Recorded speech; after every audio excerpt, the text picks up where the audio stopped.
My parents always looked down on me more than my brother. My big day was without them, which made them angry, but the ending left them completely silent. I'm Sarah, a 30-year-old female, and I've always had a complicated relationship with my younger brother Mike, a 27-year-old male. Growing up, our parents consistently favored him, which created a lot of tension between us. They would shower Mike with praise for even the smallest accomplishments while barely acknowledging my achievements. Our family dynamic wasn't always this way. When I was younger, before Mike was born, I remember feeling loved and supported by my parents. They would take me to the park, read me bedtime stories, and proudly display my artwork on the fridge. But everything changed when Mike arrived. From the moment he was born, it was clear that Mike was going to be the golden child. Our parents doted on him constantly, often neglecting my needs in the process. As we grew older, this favoritism only intensified. I vividly remember my 10th birthday. I had been begging for a bicycle for months, dropping hints and even leaving magazine clippings around the house. When the big day came, I eagerly unwrapped my presents, only to find clothes and books. My parents explained that a bike was too expensive. Just 2 weeks later, they surprised Mike with a brand new bike for no particular reason. When I asked why he got one and I didn't, they said, "Mike needs more exercise. You're fine without one." This pattern continued throughout our childhood. When I made the honor roll in middle school, my parents barely glanced at the certificate. But when Mike got a B+ on a single test, they took the whole family out for a celebratory dinner. The disparity in how we were treated became even more apparent as we entered our teenage years. When I was 16, I got my first part-time job at a local bookstore. I was thrilled to finally have my own source of income and started saving for college. However, my excitement was short-lived. Mike, then 13, complained to our parents that it wasn't fair that I had spending money while he didn't. Instead of encouraging him to wait until he was old enough to get his own job, our parents made an outrageous demand. They insisted that I give Mike half of my earnings. Each month I was shocked and tried to protest, but they threatened to make me quit the job if I didn't comply. Reluctantly, I agreed, watching half of my hard-earned money go to my brother, who spent it frivolously on video games and junk food. This incident set a precedent for Mike to feel entitled to my things. Throughout high school, he would regularly borrow my belongings without asking: clothes, electronics, even my car once I got my license. If I dared to complain, our parents would lecture me about the importance of sharing with my brother. They never seemed to consider that Mike should learn to respect other people's property. Despite the constant favoritism, I worked hard in school, hoping that academic success might finally earn me some recognition from my parents. When I got accepted to my dream college with a partial scholarship, I was over the moon. I rushed home to share the news, envisioning a proud reaction from my parents. Instead, they gave a lukewarm response saying, "That's nice, honey," before quickly changing the subject to Mike's latest football game. In contrast, when Mike got into a local community college a few years later, our parents threw him a lavish party. They invited the entire extended family, ordered catering, and even hired a live band. As I watched them celebrate Mike's mediocre achievement, I couldn't help but feel a mix of hurt and resentment. The final straw came during my sophomore year of college. I had been saving up for months to buy a high-quality camera for my photography class. Photography had become my passion, a creative outlet that helped me cope with the stress of my family situation. I had researched extensively and finally found the perfect camera that fit my budget. I came home for winter break, excited to make my purchase, but when I went to get my savings, I discovered that a significant amount was missing. I soon found out that Mike had taken the money without permission to buy a new gaming console. When I confronted him, he shrugged it off, saying I could just save up again. Our parents refused to make him return the console or pay me back, dismissing my distress with the casual remark, "You should have hidden your money better." This incident was the breaking point for me. I realized that no matter what I did, I would never be a priority in my family. After that, I distanced myself as much as possible. I took on extra jobs to support myself through college, rarely coming home for visits. When I did, Mike would make snide comments about how I thought I was too good for the family now.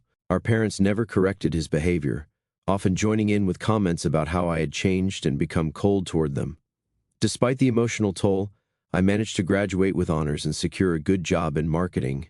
It was at my new job that I met Jake, a 32-year-old male who would become my rock and biggest supporter.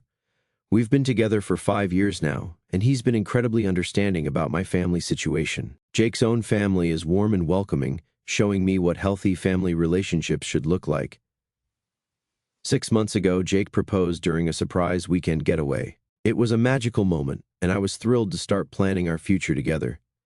However, the joy of our engagement was quickly overshadowed by the dread of dealing with my family during the wedding planning process. After much discussion and soul-searching, I decided not to invite Mike or my parents to the wedding. I wanted our special day to be filled with love and positivity, not overshadowed by the negativity and resentment that had characterized my relationship with my family. Last week, my mom called me in tears, demanding to know why they hadn't received wedding invitations yet. I took a deep breath and explained that, given our history, I didn't feel comfortable having them at the wedding. She accused me of being selfish and trying to punish them, completely dismissing my feelings as usual. My dad then got on the phone, saying I was breaking Mike's heart by excluding him from such an important day. Apparently, Mike had been telling everyone he was going to be my best man, despite the fact that we've barely spoken in years. The audacity of his assumption left me speechless. I stood my ground and told them my decision was final. This led to Mike blowing up my phone with angry texts, calling me every name in the book. He accused me of being jealous of him and trying to make myself feel important. It was as if he had completely rewritten our childhood in his mind, casting himself as the victim. My parents are now threatening to cut me out of their will if I don't invite them all to the wedding. This threat might have worked years ago, but I've long since stopped expecting or wanting anything from them. Jake fully supports my decision, understanding how toxic my family dynamic is. He's offered to handle any further communication with them to shield me from their manipulation tactics. Some of my friends, however, have suggested that I should just invite them to keep the peace. They argue that I might regret it if I don't have my family at my wedding. Their words have planted a seed of doubt in my mind. Am I being too harsh? Should I give them one last chance? But then I remember all the hurt and disappointment, and I'm reminded of why I made this decision in the first place. After discussing things further with Jake, I decided to stand firm in my decision not to invite Mike or my parents to the wedding. However, Jake suggested that meeting with them in person to explain my reasoning might provide some closure for all of us. Although I was hesitant, I agreed it was worth a try. We arranged to meet at a neutral location, a quiet cafe in a neighboring town. I arrived with Jake, feeling a mix of anxiety and determination. My parents and Mike were already there, my mom's eyes red from crying and my dad wearing his signature disapproving frown. Mike, surprisingly, looked more subdued than I expected. As soon as we sat down, my mom launched into a tearful monologue about family loyalty and how I was tearing everyone apart. My dad interjected with comments about how ungrateful I was being. I let them speak, taking deep breaths to stay calm. When they finally ran out of steam, I calmly explained my position. I brought up specific instances of how they had hurt me over the years, including the camera incident and the constant favoritism. I told them that while I cared about them, I didn't feel we had the kind of relationship that warranted them being at my wedding. To my shock, Mike spoke up in a quiet voice. He admitted that he had intentionally broken my camera back in college. He confessed that he had always felt insecure about my academic success and resented that I was leaving him behind by going to college. He said he wanted to bring me down a peg to make himself feel better. The table fell silent after this revelation. Our parents seemed stunned, as if they were seeing our dynamic clearly for the first time. My mom tried to smooth things over, saying, well, that was a long time ago. We should let bygones be bygones. But I wasn't having it. I pointed out that Mike's admission only proved my point about the toxic dynamic in our family. My dad then tried a different approach. He offered to pay for the entire wedding if we included them.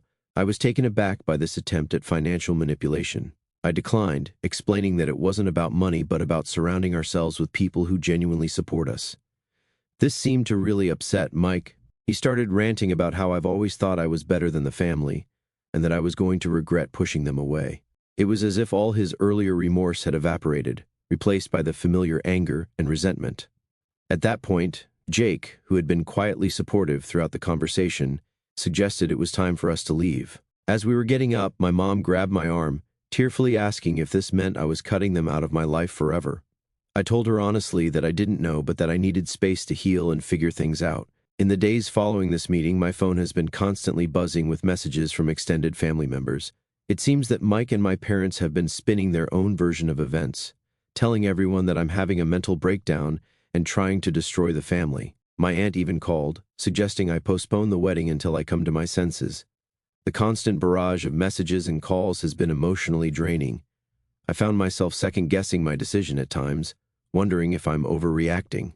But then I remember the years of hurt and dismissal, and I know I'm doing the right thing for myself. Jake has been my rock through all of this, Seeing how my family treated me at the meeting only reinforced his support of my decision. He suggested we take a weekend trip to get away from all the drama and focus on our relationship. We ended up driving to a quaint little beach town a few hours away. During our trip, we spent time walking on the beach, trying local restaurants, and just enjoying each other's company without the cloud of family drama hanging over us. One evening as we watched the sunset, Jake told me how proud he was of me for standing up for myself. He reminded me that we're creating our own family now, one built on mutual respect and love. This getaway was exactly what I needed to reaffirm my decision and refocus on the exciting future ahead of us. When we returned home, I made the difficult decision to block my family's numbers and social media accounts. It felt extreme, but I realized I needed to protect my peace of mind. As we approach the wedding, we've also taken some practical steps to ensure our wedding day goes smoothly. We've hired security for the venue in case any uninvited guests try to show up. We've also password protected all our vendor accounts so no one can make changes to our plans.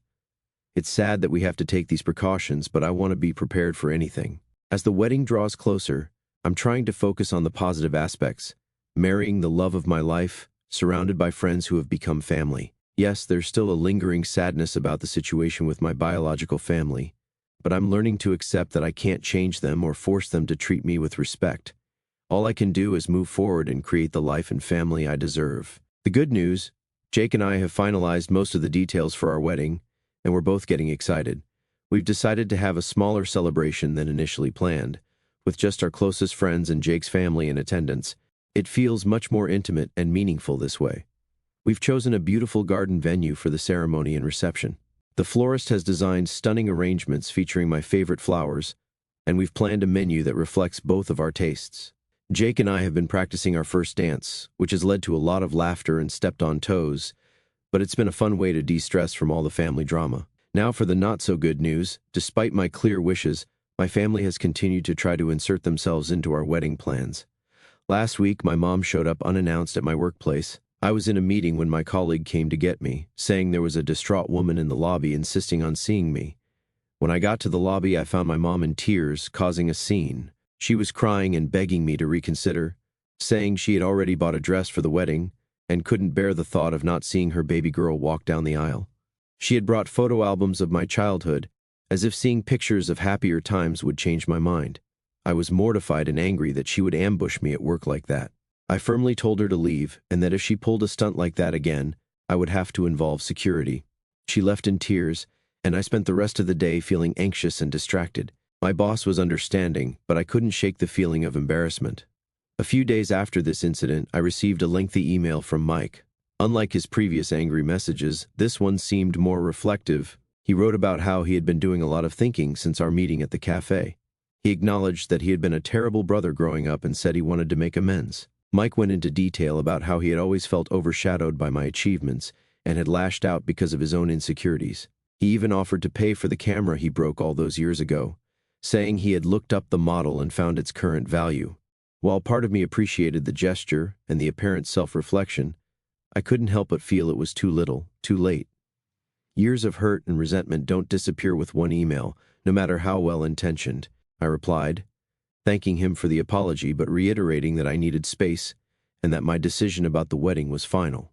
Unfortunately, things took another turn when I found out that Mike had somehow gotten the contact information for our wedding venue.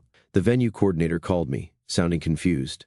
She explained that someone claiming to be Jake had called, trying to add 3 names to the guest list. Luckily, the coordinator was alert and checked with me before making any changes. I was shocked to learn that Mike had gone to such lengths.